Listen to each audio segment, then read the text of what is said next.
పడిపోయాను. లవ్ కంటూ పెద్ద ట్రెండ్ ఉండదు గురు. అప్పట్లో నాగార్జున లెటర్ రాసేవాడు, ఇప్పుడు నా చైతన్య ట్వీట్ చేస్తున్నాడు. నిజాయితీ గల వాళ్ళందరూ సూసైడ్ చేసుకోవడం, అందుకు కారకులైన నీచ్ కమ్యూనిలందరూ మీసం వెలితిప్పుతూ తిరగడం ఇప్పుడు సహజం అయిపోయింది.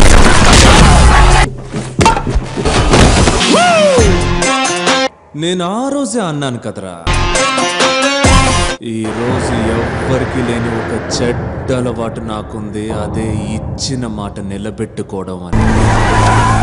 ఇది నువ్వు అనుకుంటున్నట్టు కాదు.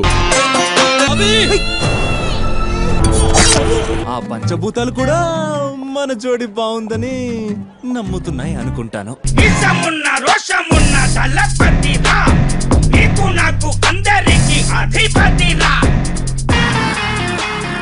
జీతం తీసుకుని పనిచేస్తున్న సంబంధిత ప్రభుత్వ అధికారులు దానికి ఈ కేసుకి సంబంధం ఉందయ్యా, ఉంది సంబంధం ఉంది. అటువంటి సంఘటన ఇప్పుడు ఈ ఊళ్ళో జరిగింది. ఈ ఊరి హీట్ ఏంటో నువ్వు తెలుసుకుంటావరా? ఫ్రెండ్, నీకెందుకు శ్రమ, నేనే వస్తా ఒంటరిగా. వీలైతే నీ చిట్టికెన అంటే నీ చిట్టికెన వేరు నా మీద పడుద్దేమో చూద్దాం.